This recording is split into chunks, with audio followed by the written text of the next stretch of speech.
don't know what I was reaching for. I reached for nothing. Hi, all. Welcome back to Beyond the Northern Wall with me, your host, Kayla Malari. I'm like trying to do random stuff right now. But I am going to say that today is the final day that we do this not brief but still annotated history of the Corps. It is part 11. We finally reached the 109th year of the Corps Dance Crew. So we're here. We made it. So I'm just going to delve right into it because we do have a lot to cover if this is the last episode of the history of the Corps, not the last episode of Beyond the Northern Wall. Last episode of the history, where is it? History of the Corps, part 11. So we just finished FMA set. It is the year 2018. 2018, FMA's over, Sucker Punch Princesses is over, Taco Foot and Stitches in the Head is over. And we are going into a new season. Now, the 109th season is just as iconic as the 107th because, again, we are actually losing a large chunk of the team. And what's crazy is that we were losing a lot of people that were there since Attack on Titan. Like, I think one of the main people was like Shishi. Shishi had been there from Attack on Titan all the way to the 108th. And unfortunately, as it is for a lot of people, they have to move forward with their experiences in lives. And it doesn't mean they're gone from our lives. It just means that they can't be on core and can't commit to it anymore. So we were losing a lot of people. I think we lost about 7 or 8 people, which was a large chunk of the team. And me and Sonali made the decision that we weren't going to have auditions this year. It was a big decision. We've always had auditions to refill our ranks. And this year we're like, you know what? We've actually always stayed within the roster of about like 25 plus. The most we've ever had on the team is like 30 people. And then we've cut it down. We stayed 25 plus for a while. And then this time we were going to go below 20 people. Now, that's a little hard considering the length and the scope of what we do as a company. We do 30 to 40 minute sets. So you need time for people to breathe and exist and live. We also do a lot of different performances within the year, and not everyone can commit to all of the rehearsals and all of the performances. If one person did, which some people do, like Urban is someone who definitely commits to a lot of the performances. I think she's probably one of the rare few that does like almost 100% of the performances in a year. That's a lot of rehearsals. It's a lot of commitment. And not everyone can do that. So we kind of bank on our larger numbers. And this season, we're like, you know what? Let's see what we do with a smaller group. Because it's not necessarily about quantity. It's all about quality. Now, we were also like kind of hit because we were losing a lot of veterans, friends that we've been dancing with for a very long time. So we're like, we didn't kind of want to bring in new people because we were still kind of reeling from losing people that we loved to share the stage with. Now, the plus side is we were losing about 8 people, but we were gaining about 3. Eddie and NJ had taken a year off for their wedding, and they were coming back this season. So we're like, yes, you come back. And the only new face we had was Jess. Now, you guys know Jess as our original Sarah, and Jess is also Jason's girlfriend. And we love Jess. She's always been in the ether, like, for years. And so it was great that we got to dance with her. And this was the year that I proposed we did a cinematic release of the roster rather than just something that we filmed within the studio. So me and Soulmate got together and we really planned out this beach day. This beach day where we do this whole filming event to announce who's on the team. Because a lot of the times, comrades, you guys don't know who's on the roster for that year. And while it is sad that we lose people, we also want to highlight the people that are on there because we're not losing people. Like I said, we see alumni all the time. People come back all the time. But for the active corpsmen, we want to make sure we highlight and give them, you know, the proper accolades for sticking it through and really, really showcase them. So we're like, this will be a really great way. And that way people are like, where's so-and-so? Where's so-and-so? You'll actually have a roster video to know who's current on the roster as is. So we were going to film down in Crystal Cove. Crystal Cove is a beautiful, I'm pretty sure it's like a reserve beach down south along the coast of California, of course, near Newport Beach. And it's gorgeous. I've never been a California girl until the summer of 2018, where I actually really appreciate the beach. But we went down there and we brought in Andrew. If you knew Andrew, he was one of our main speaker roles during the Attack on Titan set at AX. He's such a talented and skilled photographer and videographer, and so I brought him in to film this. And we went out there at, I think the earliest was board, went out there at 10 a.m. And we had to do it at 10 a.m. because we needed to get board out of the way, and we needed to film before high noon, because high noon into the afternoon we were going to take a break, and then the rest of the team would come after noontime so that the sun wasn't at its zenith and we weren't just like burning from up top. So we got there at 10 a.m. Soulmate had to film first because she had to go to Disney later on in the evening. So some of us stayed at, like, after we did board, Soulmate left, and then a lot of board went off to go get like lunch and things to eat because that's what you're supposed to do. But I remember I stayed out there. Me and Lauren like stayed out there and played in the sun, and then the rest of the team came, and then I stayed out there with Andrew directing next to him everyone's individual shots, video shots, and photo shoot shots. I'm surprised neither of us got heat stroke or sun sickness, because at least everyone was able to go back to the umbrellas and where we laid out blankets and stuff. We literally, if you weren't filming or shooting, because we were doing individuals, you were just having a fun beach day with Core, which was also fun. It was like a bonding day.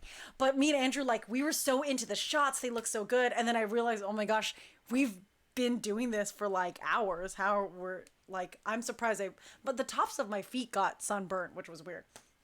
And then once we were done with everyone's shots and everyone's headshots, we had to do the rising out of the ocean, because that was the theme of it. We were using the song Rise from one of our favorite artists, Trip Lee, and it was about rising from, you know, losing some veterans that had been there a long time, but knowing that the foundation that we set over the past couple of years, as you've seen in the past 10 episodes, still builds us for success in this season. So the shots were going to be us out in the ocean, coming up, fully dressed in our nice jewel-toned outfits, and walking out of the ocean. Now, here's the problem. All of the girls are wearing dresses, and you soak those dresses in ocean water, and now you're wearing essentially weights that are dragging you down. Now, the boys had layers of clothing too, which was still dragging them down, but imagine the girls with long, beautiful dresses. So here's the thing, a good portion of the team are good swimmers. And then there's a good portion of the team that aren't the greatest swimmers, and then like one or two who don't swim at all. So we're like, okay, we're not gonna make you go out far into the ocean to a place where you're unsafe. So those who were better swimmers went farther out, and those who weren't stayed closer in. And we decided to try filming it in groups. So like the whole team is just lined up on the beach, and in groups we're going out to film rising up and walking to the shore, like all epic like. The first group goes out there, and it's weird because you don't realize, so you're out there because the waves are coming in, you can't if you're out there, it feels like you're going in a straight line, but we're watching them kind of like walk sideways, and all of us are trying to, like, because you can't hear us, even though sound travels over water, the sound of the ocean is traveling towards us, it's not traveling out towards them. So we have to do like miming to tell them what's going on. So we're like, no, walk this way, and it's a complete group effort at this point. And we are in groups of like 4 or 5. So that first group goes out there, they struggle bus a little bit because there are waves, and you can't, as you're walking up, you have to look epic, and you can't be like looking down, but also they're fighting their clothing that's dragging them out to sea. I was in the second group, and in my group, it was Amy, Lauren, Bevy, and Jason. So like 3 smalls and then 2 talls. So we're waiting out there. And most of us, I know like me and Amy went out the farthest. And then it was like Jason was next, and then Lauren, and then Bevy, because Bevy's just so teeny tiny. But we were all pretty good swimmers. So like, let's see if we can get really far out there.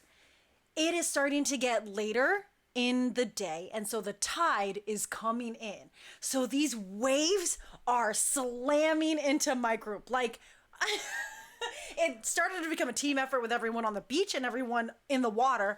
They would be like, jump now if a wave was coming, so we'd all have to jump together, or we'd have to like brace each other to make sure we don't get swept out by the current. We're also just laughing because we're getting beat up. Like these waves are beating us up, and we're trying to make these cool shots like we're not getting beat up. I totally remember, and it's me and Amy's so much smaller than me, but she's out as far as I am, and we're like, me and Amy are waiting, and we all call out to each other. We're all looking out for each other, which was really nice. Everyone was really trying to be there to make sure that no one got hurt or lost. So we're telling each other, a wave's coming, jump now. Wave's coming, jump now. I remember me and Amy were trying to find our footing so we could start the shot, and then like Jason looks back and he goes, oh, and then me and Amy go to ask him, oh, is a wave coming? Before we can ask that, we get slammed in the back of our heads. We go down. Jason jumps up. He escapes the wave. We definitely don't. And we go, Jason, why didn't you tell us? And he was like, I panicked. It came so fast. It was a big one too. I didn't know what to say. So it was like, we finally got through it, and then we did it as a group, and as a group it was pretty tough, but also we're all like trying to cover for people. I think there was like a couple times Lauren fell over and Bevy fell over. Everyone was just, and it's because they had long dresses too, and everyone's just trying to not die during the shot. I do have, because Sonali had to shoot in the beginning of the day, she had to do a solo shot coming out of the water. So we're like, okay, just so that she's not the only solo shot, we'll have the two directors have these solo shots coming out of the water. So after we did everyone else's, I went out there to do my solo shot coming out of the water. And I found a video. Ready? Mm-hmm.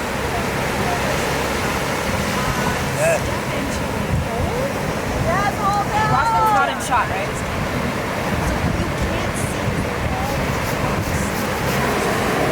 Looking good, Kay.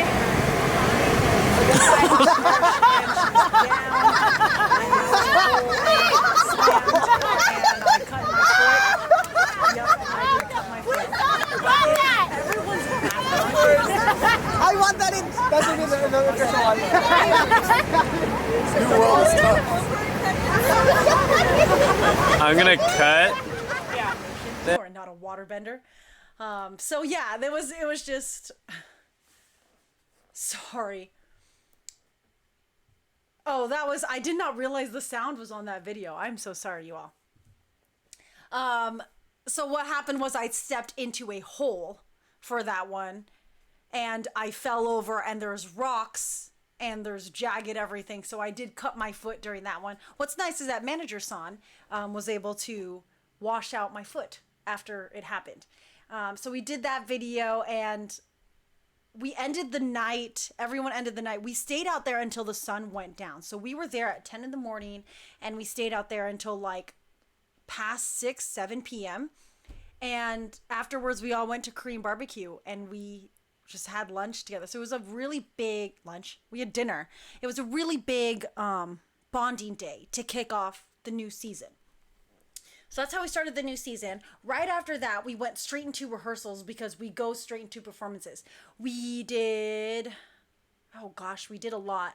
LA Comic-Con happens right after we have our new start of new season. And so we did 3 performances for LA Comic-Con. We did opening ceremonies. So for the first time, we got to be on the main stage, the Hot Topic main stage of LA Comic-Con. And we performed Young Justice, the Young Justice 6. We rehashed our Teen Titans outfits. We added in Artemis and Superboy, not the 90s Superboy, the Young Justice Superboy. And we created a Young Justice set, which was super fun. And then we went on day 2 and we did DC Bombshells. We rehashed, we rehashed DC Bombshells for LACC. And then on day 3, we did the Battle of Hogwarts Houses. Now, this was really fun for a couple of things, but on a personal note, this convention was very, very interesting for me. So we were preparing for this convention, and leading up to it, I am going to share some personal information. My parents were going through a hard time. Specifically, my mom was going through some medical complications. And so she was waiting for some test results, and she had been to the hospital a couple of times. And so I was on the phone with her constantly during this time preparing for this performance. And she was like, my mom is, if you ever meet my mom, she's a very optimistic person, and she doesn't like, both my parents don't like to worry anyone. So she's downplaying it, but she's also like, yeah, I'm a little little stressed out, Kay. It's a little hard. So I said, hey, Mom, what are you doing the weekend of blah, blah, blah? She was like, oh, we're not doing anything. And I said, you know what? Let's do this. Because I know you're just kind of getting stir crazy. They live up in the Bay Area. I said, come down. You've never seen core at a convention. I'm going to take you guys to our first convention. You're going to watch our performances. And you know what? You're going to cosplay with us. And my mom got so excited. So stinking excited to come down. And she was like, oh my gosh, I'm ready. So she came down with my dad. And we planned their cosplays. They weren't there for Young Justice Day, but they were there for the DC Bombshells Day 2. And I dressed up my dad as Clark Kent, so he wore like the dress shirt with the suspenders, and I got him a Superman shirt so that he could like rip it open. And my mom went as Lois Lane. She was so excited for it. She had like her little hat and everything. And then I made them robes for Day 3 so that they could cosplay as their favorite Harry Potter characters. My mom went as McGonagall, and my dad went as Dumbledore, because both my parents are very, very proud Gryffindors. My mom was so excited. We got like a hat from Party City, and we like embellished it. So she had this big green hat, and she went through my workshop and she made everything to make her own quill, a very special quill, and her wand. And then my dad, I just made him his Dumbledore outfit. And if you've met my dad is literally Dumbledore from the books if you mixed him with Mr. Bean and Goofy. And that's how my dad is. And they had a lot of fun going to the convention, cosplaying. It's funny because like they're old, granted, but they were like having fun. And as they were waiting with the team for the performances, my mom is such a dance mom. She was like, teach me some dance moves, Kay. So on like DC Bombshells Day, she was just dancing with the girls. And on the Battle of Hogwarts Houses Day, I know LA's nephew was there with her family, and they dressed him up. He's a baby, and they dressed him up like Harry Potter. So he had the little scar and a little pair of glasses and a Gryffindor scarf. And of course, my mom loves babies, so we literally have footage of McGonagall playing with a baby Harry Potter. So it's just super cute. And it was great because my mom's like, oh my gosh, I love watching you guys live. I've always seen you guys on videos, but it's so much different watching the reaction of people and watching you guys actually do your work. And this is where I'm going to kind of get into kind of a little life aspect of this, is that I'm lucky, but also it's not just luck, that my parents really support me in what I do with core and running core. And this is why I say it's luck, but also not luck. Any relationship you have in your life has to be a give and take. It can't just be one side accepting the other and the other side not doing anything to earn that acceptance or respect, and vice versa. So I know a lot of people have a lot of hardships with their parents. If you know me too, you know that even though I have a great relationship with my parents, I also have a very tumultuous relationship with them where we don't see eye to eye on a lot of key issues, a lot of important things. And we just have as many arguments as anyone else does. There are times that we don't agree, and that's fine. But when it comes to things like core and everything, my parents really support it because they think it's something viable. They see this love of a team for cosplay and anime and this performance aspect. But at the same time, I've also grown up and lived my life making sure that I built a reputation with my parents so that they know that when I invest my time into something, it's not something that isn't going to be lucrative later on.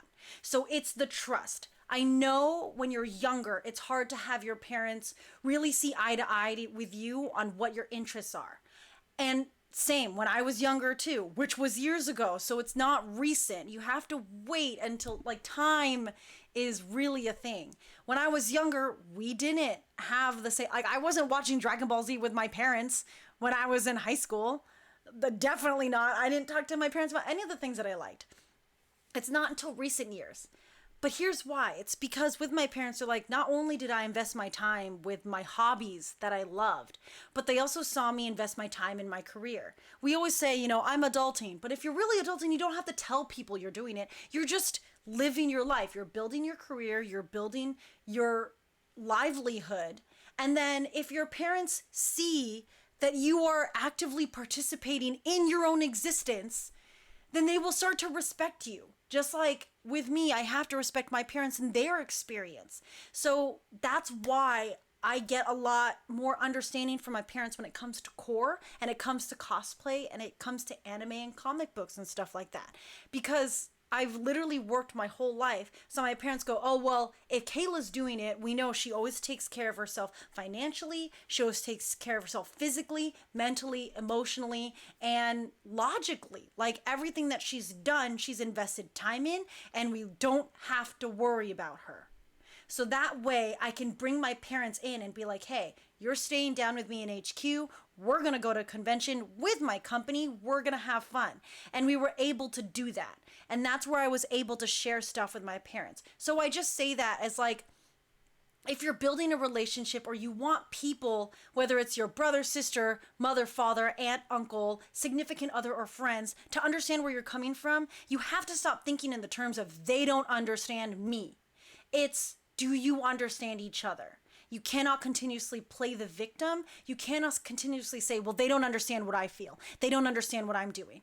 Well, do I understand what my parents are doing, what they feel? And if I can understand how they understand me being their daughter, I can make sure that I'm communicating to them in a good way. Of course, they're not going to support my hobbies if my hobbies aren't doing anything for my life, if they're not making me happy, or if I'm doing them and I'm, shirking all other responsibilities on the side. But if I am creating a sustainable livelihood and I'm happy, of course my parents are going to respect the decisions I make because I took what they taught me and I built something off of it. So that's something that I say to you guys, especially if you're trying to find some common ground with the older generation in your family. You have to give some compensation for that understanding, and you have to know that it does go both ways. So all of that. So, okay, now I'm off my soapbox. All of that being said, that convention was such a great way for me to connect with my parents on that aspect. As much as I do, like I said, I do share core with them, I don't give them constant updates. So it was fun for them to actually be there and watch. And my mom was just like, it's so much fun to watch you guys be yourselves. And that meant a lot coming from my mom and even my dad. My dad is so he's been a dance dad his whole life. He's been in, and he's never cared about what he says because he's like, I'm an old military veteran. I'm not going to care what I say. He's literally gone to dance competitions when I was in elementary school and been watching other companies. He's like, oh no, they love dance, but dance doesn't love them. And I'm like, Dad, you can't say that. Granted, it's pretty funny, but you can't say that. That's so mean. And so I was like, Dad, what did you think of the convention, the performance? And it was so funny. My dad's an Aquarius, so he's super logical, probably the smartest man I've ever met in my life. But also, he's an alien. So, connecting with him is pretty hard. As we're going to the car, he's like, I was asking him, how does he feel about cosplaying? How did he feel about the performances? How did he feel about the convention as a whole? And he was like, and he always starts so dramatic because he used to be a teacher in the military. He was like, Kay, some people just don't live their lives. They spend their whole life going to the event. You guys, your team, core, you guys don't live your life going to the event. You are the event. And I was in the car oh, thanks, Dad. That's great. And then he went onto a completely different tangent. I don't know. Rostin could tell you. It just goes off. But I was like, wow, that was a really great compliment to the team. So that felt really good. A great way to start a new year. After we did LA Comic-Con, there was Sabacon, usually in November in Las Vegas. I unfortunately didn't get to go to this Sabacon. And so Soulmate was the director in charge, and she took out a small group to do FMA. And this is when Joseph first took on the mantle of Roy Mustang. And so he was Mustang. And because, like I said in the past episodes, when you have a certain, in regards to FMA, a Mustang can't just have whatever Hawkeye. It's a very particular relationship, the dancers. So if, Jason's Mustang, then Liz has to be Hawkeye. But now Joseph's Mustang. And so the new Hawkeye was going to be LA. And they had a great relationship. As those two characters. When they went out there, what happened was, and I remember seeing this in their group message, and they kind of told us more about it when they came back, is that there was another unfortunate event where one of the Congors got a little too invested in LA and kind of kept following her around during the convention. And so, as the team does, they took care of each other. Joseph, as the Mustang, made sure he stuck with his Hawkeye and helped get her out of the exhibit hall. And then Soulmate checked in that everyone had a buddy and that everyone was safe and made it back to the room safe and sound. So, even though it wasn't a crazy event, what was nice, it was, I mean, and it's not Sabacon, it just happens to be at Sabacon. Something always happens. First you had Saul, now you have this random person with Hawkeye. And reading through that, I was like, mad props to you guys for being able to handle that and making, nothing bad happened. And that is the ultimate goal and the greatest victory, is that all together they worked as a team to make sure that nothing bad happened and that everyone was safe. And that performance was really good. I give them props too, because they performed outside in Vegas. And I mean, it doesn't matter what time of year, that's pretty gnarly. So in those uniforms, in the blues, they went all as blues. There was no homunculi for that performance. It was just all in blues. And those are that's some thick satin, going on there. After FMA and Sabacon, we go into the holidays and we prepare for, excuse me, I'm burping, ALA. I need some water, y'all. It's hot today. Oh, Sarah.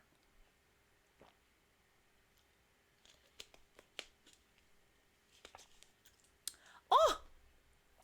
Okay, so after FMA at Sabacon, we go into the holidays and we prepare for ALA in January. Now, this year for ALA, we decided to do one of my favorite sets, which is Oh My Otaku set. And it's one of my favorites because it was basically us getting to give our view on what we love about anime.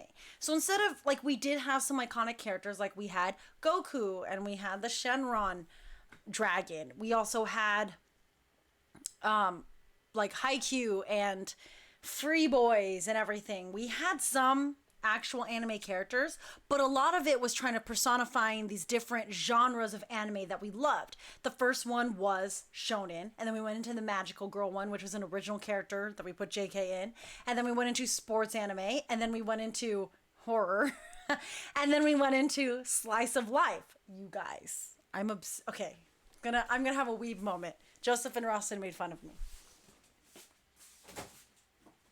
So I work at Barnes and Noble, and recently I went and I bought a bunch of manga in one day, and it definitely is slice of life romance. I don't know if you can see that. I bought all these 2 days ago. I've just been powering through them. It's my favorite genre. Just so you know. So the slice of life section of Oh My Otaku was definitely me just, finding all the stereotypes that I find in these mangas and, giving them to my friends to portray. But what was great is that we created this original character, Kodoku Taku. I don't even remember his name. We had Rio put together the name for us. It basically means nerd. His name means nerd. And we were like, who's going to be perfect for this? And of course it was Joseph, because Joseph is such a character. He's someone who definitely can sustain a singular main character role through an entire set. And he doesn't leave that stage. He just stays on stage the whole time. So mad props for that. And it was great when I got to live my best Goku life. I finally got to make Goku. Putting together Goku was actually really funny. I remember making those pants out of the satin, and because satin doesn't stretch, I remember I was like, oh, I gotta double up on the measurements so that I have enough room. And then Joseph came downstairs to the workroom and he said, did you finish your pants? And I said, yeah. And I held them up. I made them too big. They were large. I fit. Me and Joseph could fit in one pant leg, and he couldn't stop laughing. He's like, do you have a misconception of your size? And so I had to those Goku pants were a trip. Amy painted the symbols on the Goku, which were she's such a perfectionist, so they would look so clean and so good. We definitely bought a giant floaty, simply just because I saw it on Amazon and I texted it to Soulmate and I said, we need this for Shenron. for the set, and she was like, let's do it. And I was like, oh, the day that we put together Joseph being on the floaty and trying to see if we could make him like do that roll caravan, it was a random experiment, and I was like, let's try this. But then everyone got invested in trying to make it work, and it was so ridiculous.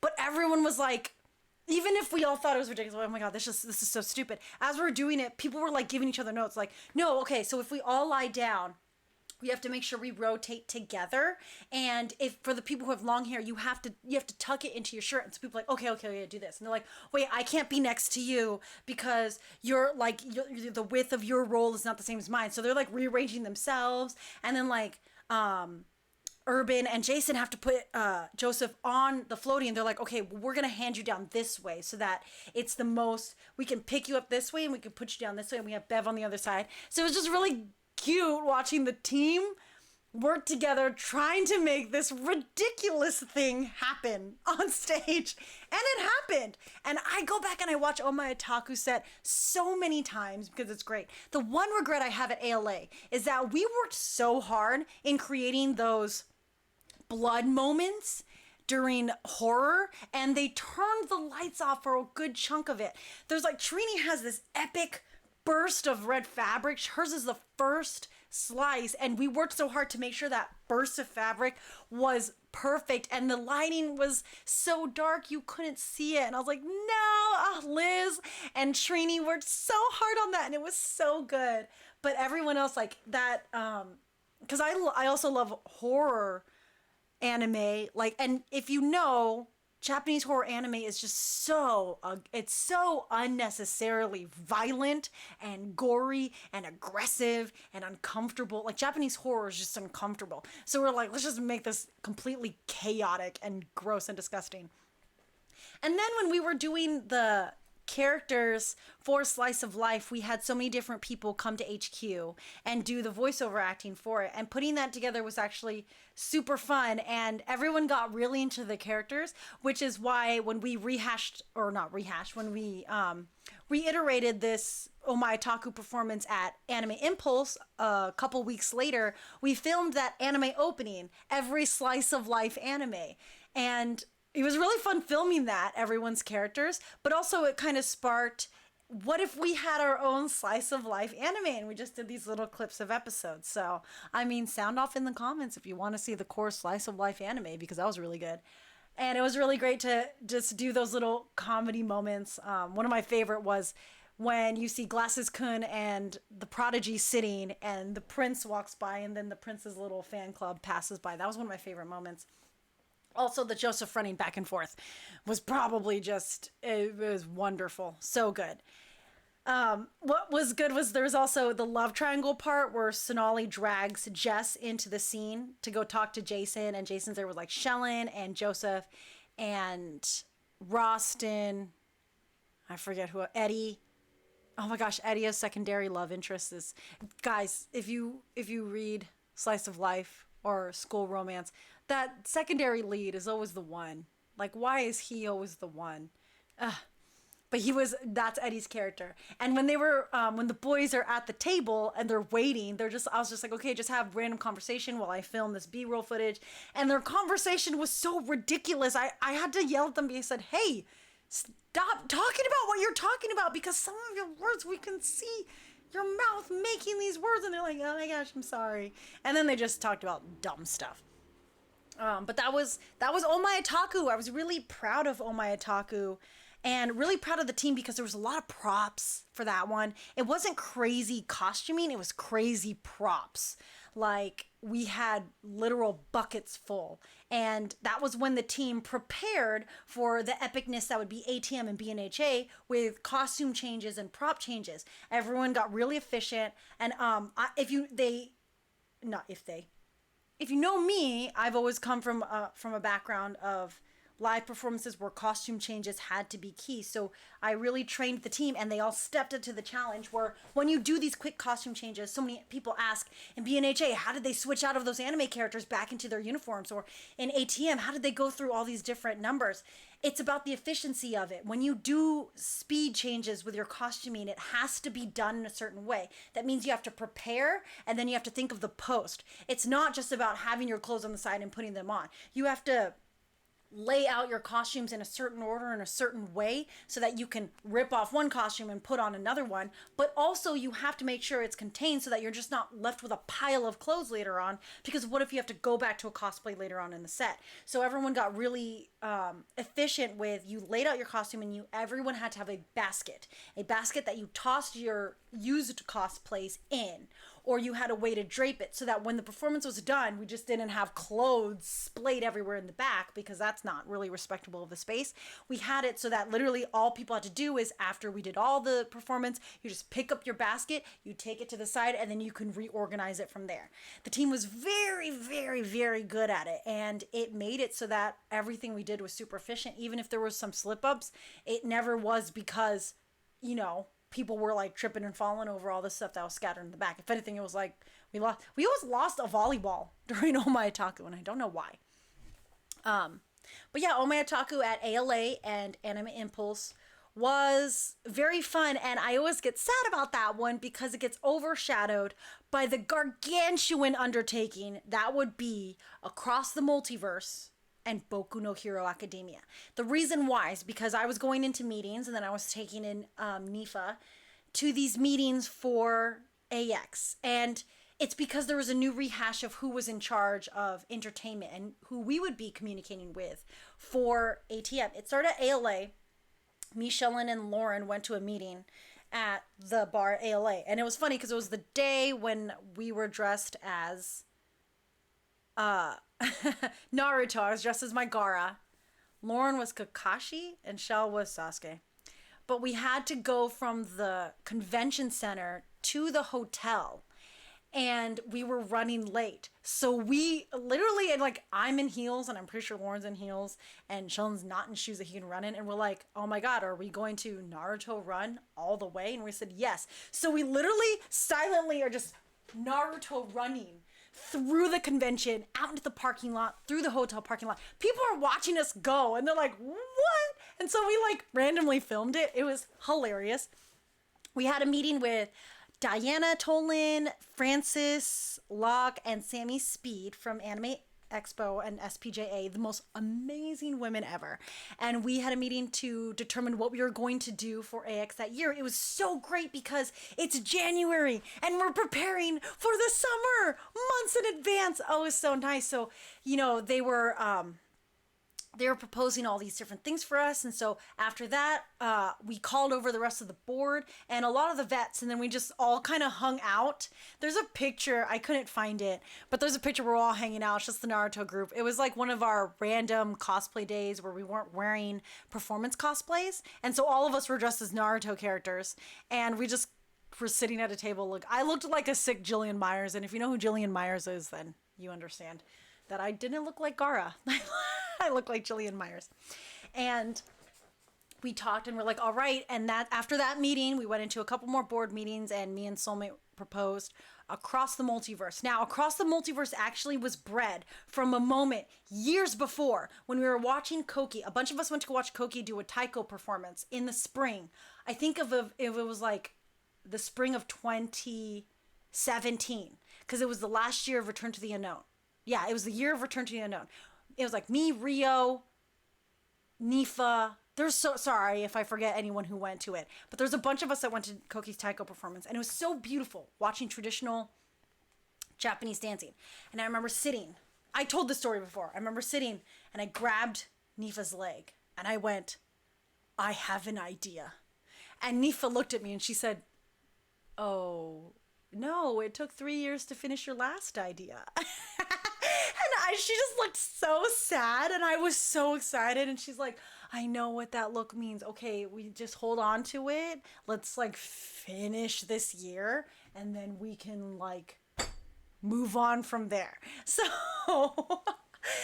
Nifa's so then this ATM was bred back then at that exact moment when I grabbed Nifa's leg. And then of course you take this framework of an idea and you give it to Sonali and she just adds the meat to it, and then this is what breeds something like Across the Multiverse, where we create an hour-long performance out of less than 20 people. Like, that is insane, you guys. That is insane. Most performances that have at least 15 people maybe run 30 minutes. Maybe we'll go 40 if you get some swings in there so that people don't like poop out. But to have a less than 20 cast for an hour-long performance where like everyone's doing majority of the dancing, it's insane. So we decided to do ATM, and then we're like, well, and then the big one that we're going to do at AX, the big Masquerade Halftime, we got to do whatever the biggest anime is. And I remember talking to Sammy, Francis, and Diana, and I said, this was another meeting later on where I was sitting in, I was in the SPJA office. I think it was just me and Soulmate. I think it was me and Soulmate for this one.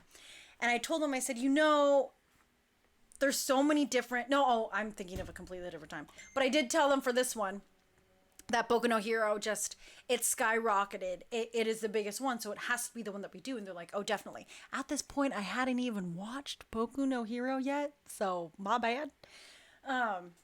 So then we were like, okay, if we're going to take on this large endeavor, we need some funding for it, because there's no way we can build a full stage show on nothing. So here's the problem. The arts is always put at the bottom of the barrel. It's always at the bottom of the list, especially dancers. I am notorious for saying dancers are the hardest working bottom step of the industry, because we are not singers. We are not actors. We're not musicians. We can't sell music to garner revenue. When we're actors, no dancer gets famous off of being a dancer. You're not buying DVDs of a dancer's performances. You're not buying recordings or photography of a dancer's performance. You're buying magazine issues with actors on their front. You're going to theaters to watch actors. You're getting albums and going to the concerts of these musicians. And then what do they always have? Dancers in the background. Glorified backgrounds. That's what dancers are in the industry. So building funding for anything that's purely dance related is absolutely ridiculous. It's so difficult. So we're like, okay, this is where we're going to go. We're going to try it. We're going to do a huge crowdfunding event so we can make sure we build enough revenue so that we're not gouging our team out, but we're still producing a live theater experience that is worthy of a production stage. Especially because we were taking this to AX, but we were premiering it at Ronin Expo, and Danny Gonzalez, the CEO of Ronin Expo, who's an amazing friend in person, was like, we got the Aratani Theater this year. So you get this beautiful, gorgeous theater, and you get it for an hour. And we said, if this is going to be the theater that we're premiering this set on, we gotta have the production value that fills that stage. That stage is ginormous. And like, it's not ginormous, but it's ginormous.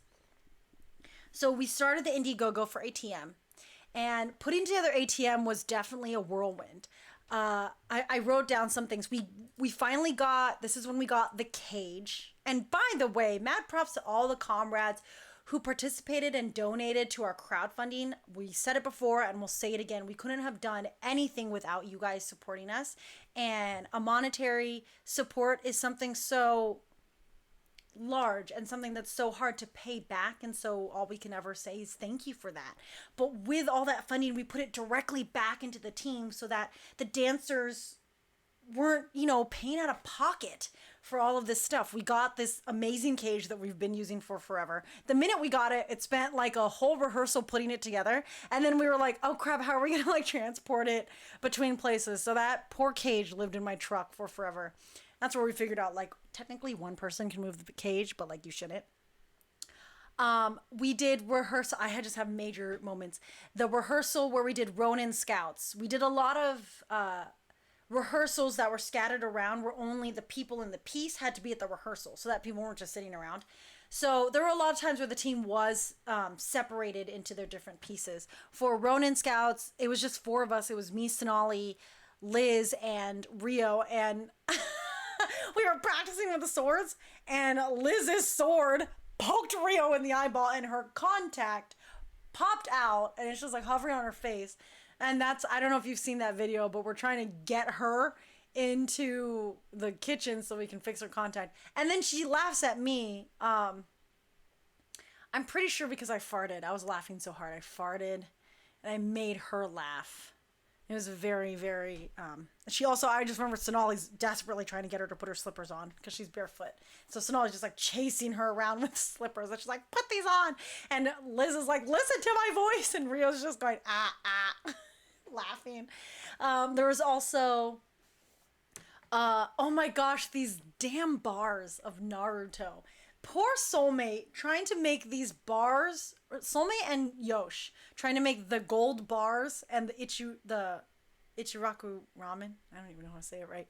The ramen stand work. Stress ball change. Like mad props to Sonali and Yosh because that stand was, it was stress. She had to paint it and then he had to reinforce it, but we had to make sure that it was collapsible so that we could take it apart and actually like transport it between places. That's a lot of work. It's one thing to create prop pieces. It's another thing to create prop pieces that you can dance on and with, and it's another thing that you create prop pieces that you can dance on and with, but make them collapsible so you can transport them easier without having to run on a huge truck. So, I mean, that is some architectural phenomena right there. Then we went into, what was great was we were prepping ATM. We learned, and I'm not going to go that much into Boku no Hero for AX, and here's why. Because we have a lovely docu-series called Further Than Beyond, where you don't only get my account of building the Boku no Hero Academia set for Anime Expo, but you get everyone's account who played a character on that stage. So it's a lot better, it's more cohesive, and we actually just, stick with that subject matter. So I'm not going to really delve into Boku no Hero Academia for 2019 at Anime Expo, but we did learn the beginning of the choreo at the beginning of spring, like around February and March. We learned that choreo and then didn't touch it until July or June or July. So mad props to the team for that. But we were putting stuff together, and then halfway through, before we went to perform at Ronin Expo in June, we had a director's run. Now, director's run is really great because you everyone who's invested, so like usually if you do a director's run with a big production company or something, it's when all the executive producers can come, all of the writers, all of the composers, costuming, hair and makeup, everyone can come and watch what's been put on the stage as is. And then there's some input and everything. So our director's run was having the SPJA ladies come through, see what we've built so far. And then it was also a way for us to test a lot of what we were creating to see how, a crowd would receive it, if they understood what was going on. It was good for me and Soulmate, who are the choreographers, to build off of that reaction. So we also invited a lot of our alumni to the director's run. It was really great because we got to show a lot of the pieces that were not necessarily complete, but were like mostly built. So they got to see all the dance styles. Like they got to see the tap for one piece, and they got to see the cage work for both Bleach and Ronin Scouts. Building the Bleach set and that whole cage moment web was really interesting and fun. That one really resounded with a lot of our alumni. Amanda was like floored when she saw that. And then we also got to show them the contemporary for Fruits Basket and everything. And it was great because of a lot of our alumni were so happy to be there. And the SPJA producers were like, oh my gosh, it's so much fun to watch. SPJA stands for the Society for the Promotion of Japanese Animation. SPJA is the company that puts on Anime Expo. So the producers and the women that are there, they're all chairmen and leaders in the Anime Expo world. So they got to be there to watch what we were putting together. And then we also announced to them who the roster was for Boku no Hero. Now, here's what not many people know. The roster was slightly different. Originally, Jason was Bakugo and Rostin was Kirishima. And we had to switch them around because Bakugo being one of the main characters, Jason, unfortunately, leading up to AX, couldn't make a lot of the rehearsals. And so we're like, okay, we have to change who your character is because there's a lot of pieces we can't touch if you're not there. And he was like, what's great with Jason is that you just tell him, he's like, I understand. Even though he was super excited to get Bakugo the first time, he totally understood that he had to change his roles, and he actually killed it as Kirishima, and he actually ended up enjoying being Kirishima. But that night at the director's run, I was announcing to everyone who all the characters were. So we're like announcing, I was like, and Rio is going to be Suyu Asui, and like Shellen is going to be Ida, Joseph's going to be Tokoyami. As we're going through everyone, I'm standing there in front of everyone, and I'm going through the roster, and I see Jason like run behind to one of the platforms, because we have the whole setup of the platforms and the cage up there. And I'm like, what is he doing? And it's because he wanted to be the last one announced. So I go, and then Jason is, before I can even say Bakugo, he jumps onto the platform and just screams the loudest he can scream, and the angriest he can scream. Scares the bejesus out of all of us. We were like, you excited much, bro? Like, this is the most enthusiastic I've ever seen him. So that was just like, I was like a funny thing. But then he ended up being Kirishima. And if you see his interview with, he interviews with Rasen, who played Bakugo for AX, and soulmate Sonali played Denki for AX. The three of them get to talk about their characters interacting, and it's actually, that one's really good to hear how he loved playing Kirishima and how he liked playing Kirishima too. I mean, those are the three boys that are kind of together all the time. How he gets to play it in relation to Sonali as Denki and Rasen as Bakugo. So please check out Further Than Beyond for more on the BNHA AX 2019 performance. But for ATM, we really worked hard, and we premiered it at Ronin Expo that year in the Aratani Theater, which was amazing. We had our own dressing rooms and everything. That was the year, I think I said in my live, it was funny because we had the whole Sailor Moon section, and we had this huge moon go on stage, and we had all these glitter stars that, by the way, Sonali had to glitter all of those gold stars. And I remember coming home from work one day at HQ, and I come into the garage, and there's a gold glitter trail that leads from downstairs up my stairs to the living room, and Soulmate's surrounded by just gold glitter. And she looks up and she's like, it's never ending. I thought it was hilarious. I have no problems with glitter. My house was a magical golden wonderland, which I'm not mad about. She made all those stars, and putting those stars out on the stage was a major stress ball change. And who was it? I think it was LA made we call them Millennium Falcons. Okay, they're not Millennium Falcons. So in Sailor Moon, she has the Millennium Silver Crystal, if you know, is the moon crystal that's in Sailor Moon's thing, and you know, Princess Serenity and blah, blah, blah. It's the epic power source of the Moon Kingdom. I kept forgetting what it was called. I kept forgetting it was called the Millennium Silver Crystal. So I just kept calling it a Millennium Falcon. So everyone just called them Millennium Falcons. And so LA made 2 Millennium Falcons, and she made them with, remote lights that they glowed. And so we'd always be like, who's going to put the Millennium Falcons on stage? And like everyone referred to it like that. So I remember me and Shell had to put the Millennium Falcon on stage for the duet. Beautiful duet. And he places it, and I'm in the wing. No. I place it, and he's in the wing trying to turn it on with the remote, and it's not going on. So he's trying to find every which way to try to like get it turned on, and it's stress ball change. If you look into the wings for the overhead shot of Ronin Expo, you can see Shellen trying to figure out how to turn this light on. I'm laughing so hard during this. Eventually we did get it on, and it was great. And that set was so epic. It was really great to have Nifa and Yosh join us on stage for ATM because they both hadn't been on stage with us for a long time. Yosh had never been on stage with us. He's been our prop master forever. He's such a phenomenal dancer, but he stopped dancing years before and just decided to be our prop master. Nifa hadn't been on stage since we did Avatar: The Last Airbender for our anime medley set back in like 2016. I think 2017 was the year that we did it. And so her coming on stage as Yuko and him coming on as Watanuki was really great. And they had such a great dynamic being our MCs for the night. And then watching the team really step up to the plate with, personifying all these different animes in succession is quite amazing. They got really proficient with, again, like I said, the speed changes into the costumes, but then going on stage and being able to really personify the characters. So switching from like something like Bleach or going from like Fruits Basket into Bleach into Fairy Tail into all these different, highs and lows.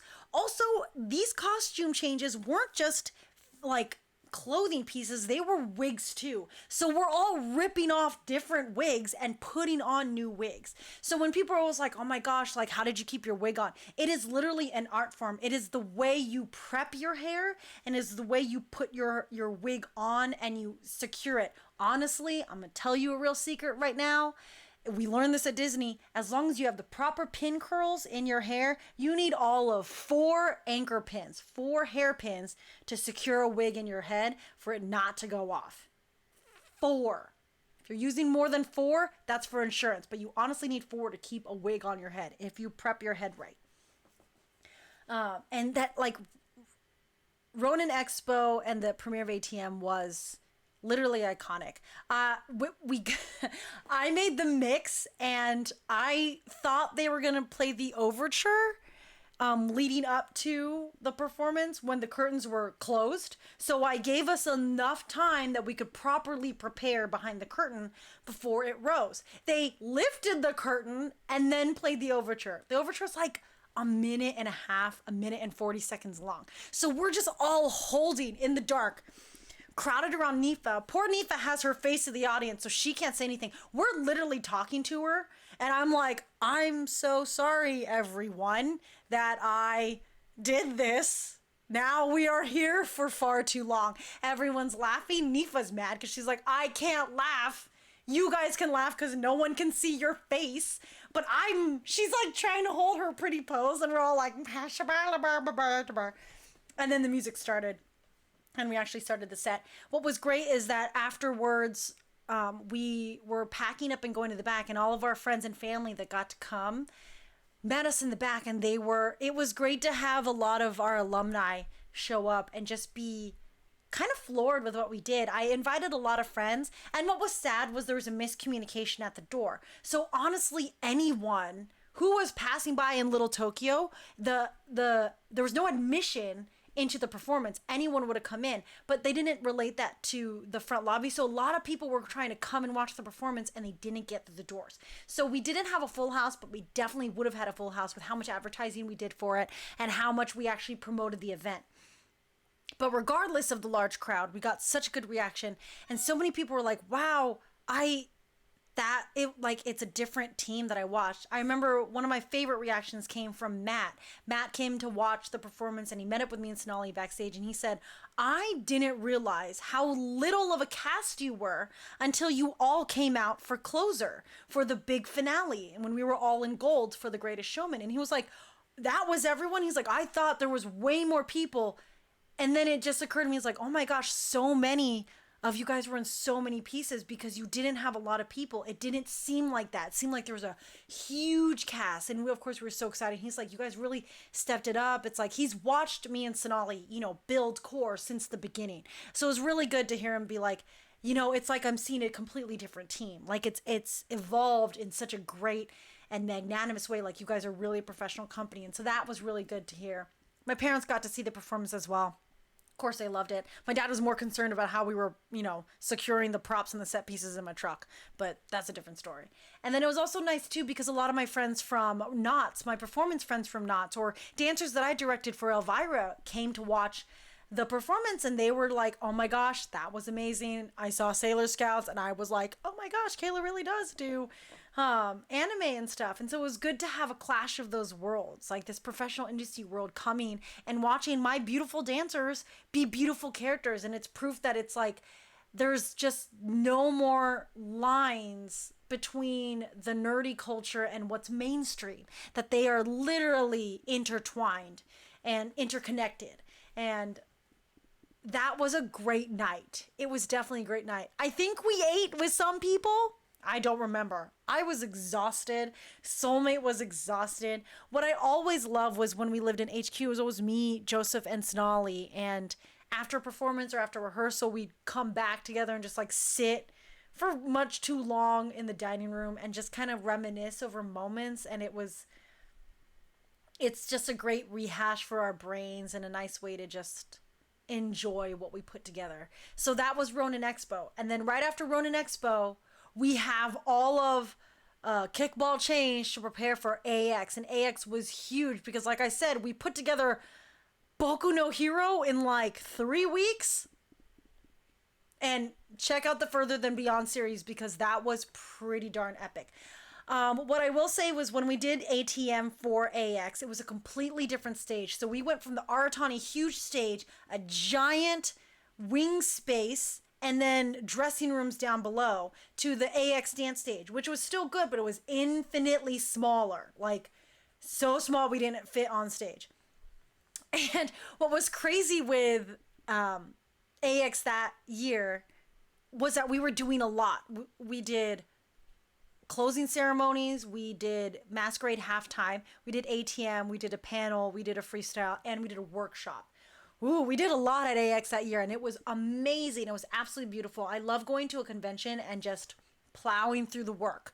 The work is great. For ATM, we got there at 11. We're able to do one full run through of full costumes, full props, and immediately when we were done with the run through, we had to reset right away because the doors opened. Literally, we finished the finale and then the doors opened. So we're frantically running around trying to reset an entire hour show.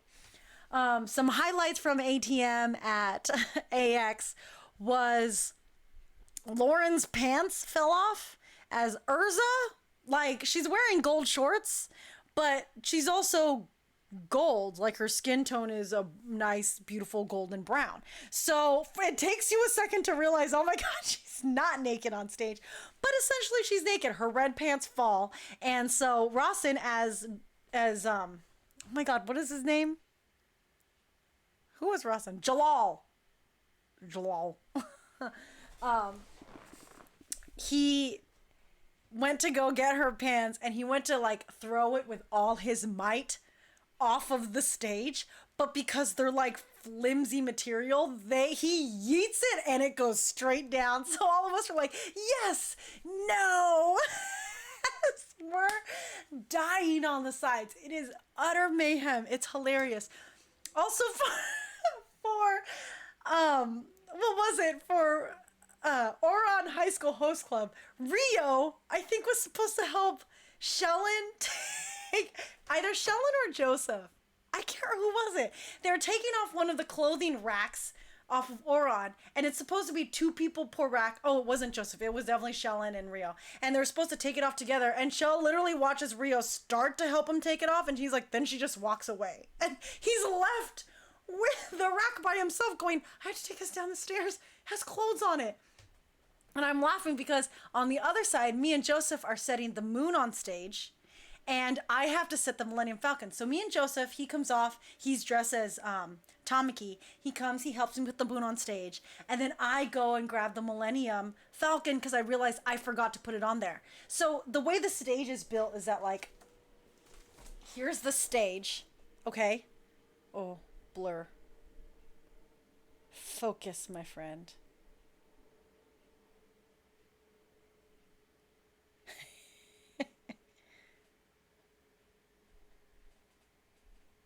This is hard when you don't have an auto, or when you have an autofocus. Hi. Cool.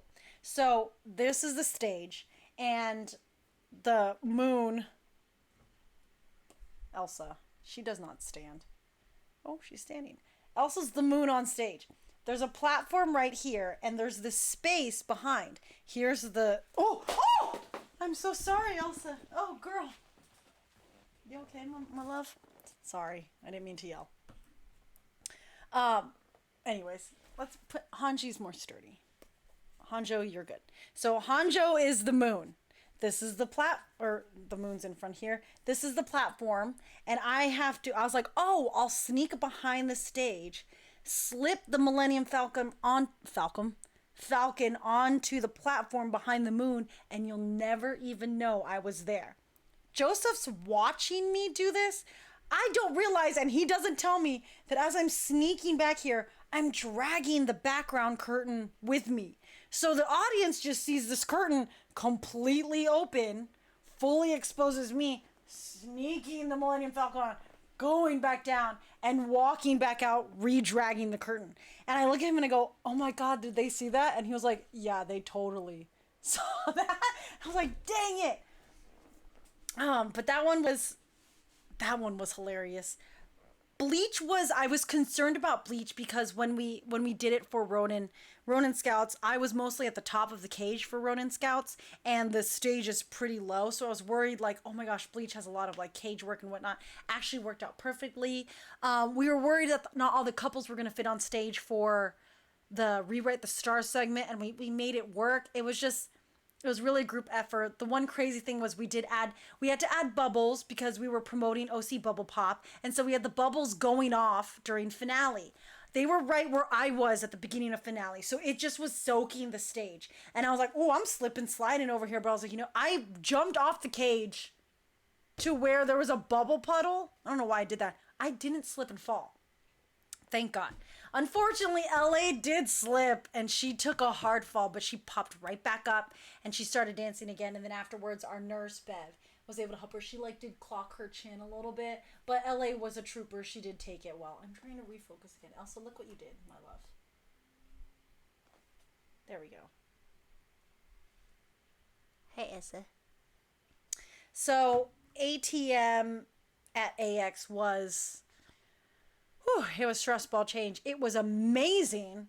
Again, it was so amazing. It was great because it was like we were closer to the audience. So we got to have like a more intimate experience with the con goers at that one. And then afterwards it was fun because I just was like dressed as normal. I was like, we're gonna do a photography session. I'm gonna be the photographer. Everyone else, I had like Fairy Tail dressed up in Fairy Tail, card captors, and then we had Yuko and Watanuki, and we went out into the con and we did a photo shoot. It was great because like we were just, again, this large group of people, bright colors, a full Fairy Tail cast, which was really fun, and just doing a photo shoot out there. There's a picture, one of my favorite pictures is just all of them eating ice cream. There was like an ice cream cart nearby, so like I know Rawson bought some people ice cream and everyone else just like bought their little thing, and they were all just sharing and eating ice cream together, and it was cute because I got to be behind the camera and kind of just watch them as a spectator, and that's such a joy to get those rare moments where you're just like a camera person. I get that aspect of it. And then of course we had Boku no Hero, and the workshop was amazing.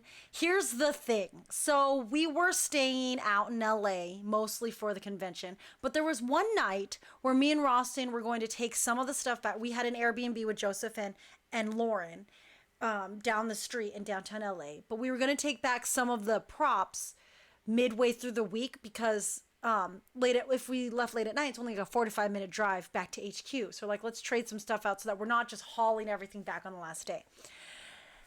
You guys, this night, Sonali initially made this gourd, and she did it with the help of me, Rawson, and Rio, and then painted it with Rio. This beautiful gourd for Gaara. And Lauren as Gaara used it at Ronin Expo and then used it again at Anime Expo. It was 2 giant yoga balls. I originally bought it to make my gourd as Gaara, but then Solmay actually made it into a gourd. Like, I totally failed. She made this huge And that's what was cool about it. It was actually Gara-sized, huge gourd. She put so much effort into it. This thing took weeks to make. It was painted beautifully. I'm so sad. We put it in the back of the truck and we tied it down with bungee cords.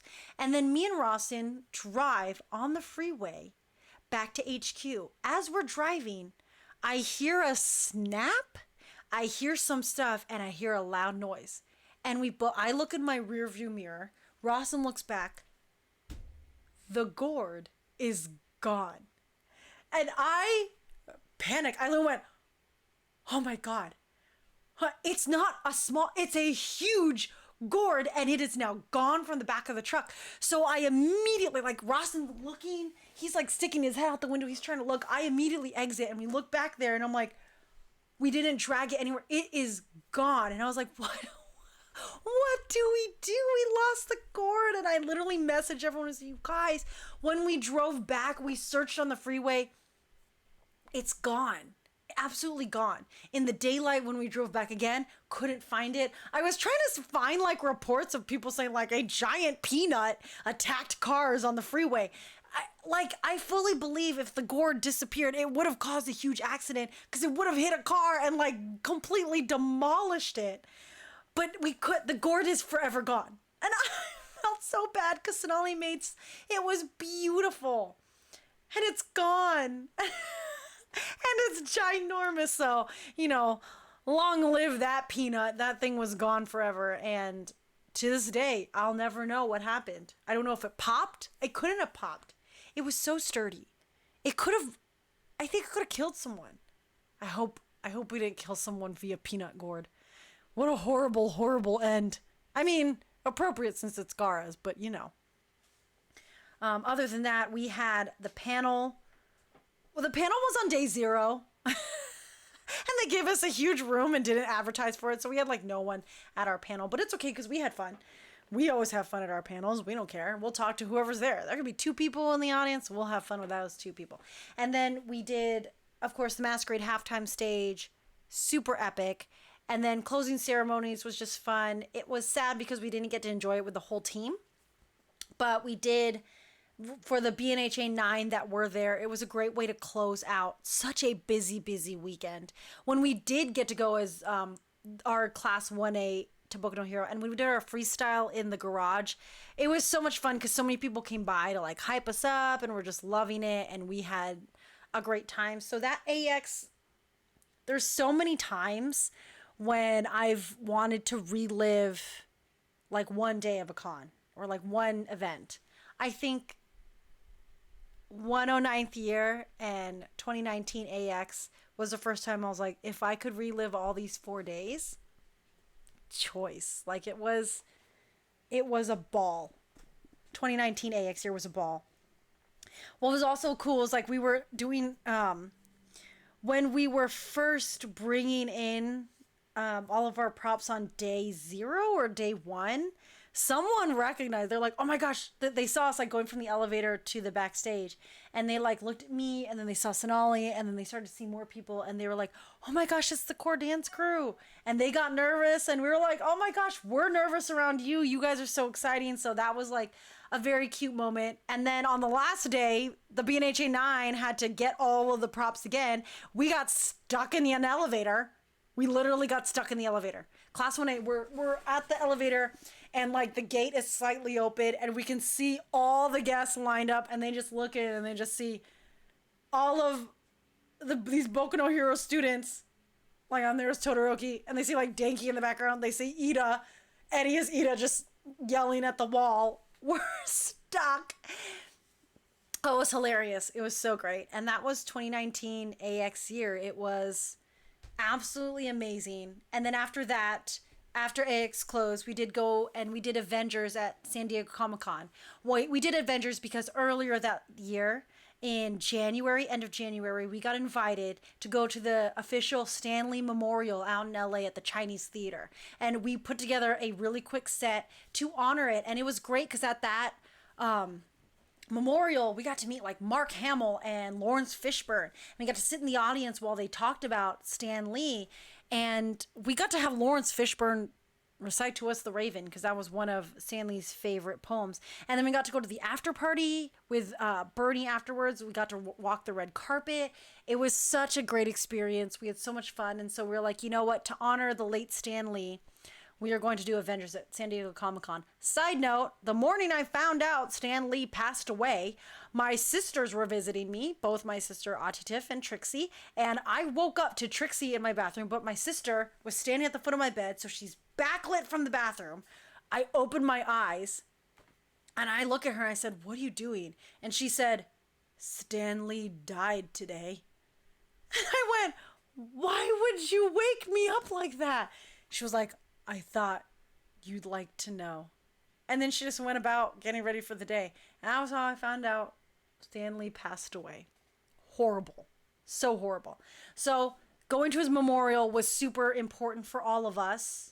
And then rehashing Avengers for San Diego Comic-Con was great too. We got to add a big part of Stan Lee's speech into that performance, where he talks about how superheroes in Marvel is for everyone. There is no discrimination against race, gender, color of your skin, religion, beliefs whatsoever, that his stories for Marvel were for everyone. And so it was such a great thing to kind of represent that on stage.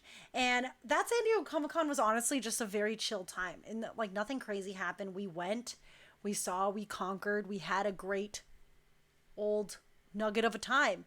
And that was really honestly a big part of, that was all of 109th season. A lot of 109th is actually documented in our videos. So especially if you're a patron, you'll get to see past videos looking more into depth or behind the scenes footage of prepping for ATM. Or if you check out the rest of our YouTube channel, you'll see a lot of updates from our Indiegogo putting together ATM, or further than beyond, again, BNHA. And after that, we literally went into the 110th season, which, as you know, was cut very short. We did Stained, which was awesome. We had auditions, brought in a whole new slew of new recruits. We did ALA, rehashed ATM and BNHA, and then COVID happened. So, honestly, now we are caught up with the history of Core. That's the entire history, y'all. The rest of it, all the little fillers, you can check out on all of our Insta story highlights. You can check out on all of our YouTube videos. Please go back and see all the videos that I'm referring to. They're awesome. We'll also be showing a lot more behind the scenes footage, but especially if you're a patron. If you're a Patreon patron, you'll get special access to a lot of the behind the scenes footage that we haven't released yet. So make sure, if you can, only $2 gives you access to the patron group. We'll add you to the Facebook group. We'll chat. It's a great relationship. Our patrons are probably the most loving and supportive people in the entire world. The Gourd for ALA. NJ volunteered a smaller peanut yoga ball inflatable thing. So Soulmate recreated a much, much smaller peanut gourd for ALA. And yeah, that is the history of Core. Not so brief, definitely annotated. There's a lot of stuff in there that I didn't get to cover, but that's okay because we can save it for another time and another day. And that concludes the history of Core, but that does not conclude this show, because Beyond the Northern Wall is now forever your talk show behind the scenes to communicate with me and for me to communicate with you what's going on with Core. Everything relevant, from anime and comics to cosplay to our performances to things in the past to current events to all that shebang. So this may be the end of the history of Core, but it is not the end of the show. Starting next week, we hit October, and that means we begin the Nightmare series. Now, when we put together Stained came with a whole mindset of what darkness means. And so I will be starting the Nightmare series with you next week. We'll talk about some significant nightmares, about darkness that plays into characterizations, the villain side of things, but also I'll be sharing with you a series of nightmares that I've actually dealt with over the past couple years. I've talked about these nightmares with a lot of people, and it's a series of 3. And I'm going to give you the titles of them because they're very, very significant. It started with Dead Daughter. The second one was The 3 Women. And the third nightmare was the White Room. I've tried writing down these nightmares over the years many, many times, and I've gotten scared almost every single time. But I'm going to do it starting next week, and I'm going to touch base with all of my lovely corpsmen, and they're going to share with you crazy nightmares that they've had, their perspectives on darkness and villains and everything. So next week, in time for Halloween, we are going to delve into the dark side of everything. But before that happens, this week, not starting on this Friday, we have Improve Your Improv with, of course, my bro TP Liz, but she will have her special guest, Joe. I'm pointing the wrong way. It's definitely over here. Joe will be joining her live on Instagram at 7 p.m. Make sure you tune in. It's a very fun way to kind of delve into the aspects of what honestly improving your improv entails, and it's fun to watch our corpsmen and their different processes of how they do that. And then, of course, on Sunday, we have the lovely Koki as ever. Koki, who is our wonderful battler against all vegetables. Y'all, he's starting to like them. And what's great is that the weekly discussion of whatever vegetable Koki has endured is just fun for all of us. So make sure you tune into there. I'm waiting for him to get to okra. Y'all, he needs to get to okra. So I know a lot of people, I don't like okra. He needs to get to it because it's going to be hilarious. But anyways, those are the things that are coming up this week. Make sure you tune into the rest of our channel because we're going to have a lot of other premieres. The rest of our ATM performances from ALA will be coming out soon, along with a lot more of our throwbacks. And we actually have a huge announcement coming in mid-October. Huge announcement. So I'm really excited to do that with you as well. So with that being said, thank you for tuning in to the final episode of the History of Core, and join me next week at 8 p.m. where we begin the Nightmare series. With all that being said, stay safe. Make sure you guys are voting this election. If you haven't touched base with all of your with your voter registration, your mail-in ballots, and your policies, make sure you do that. And of course, as always, be kind and inform yourselves. With that said, hands out. Sotomato on 3. 1, 2, 3. Sotomato. Y'all stay safe out there. And yeah, it's hot today.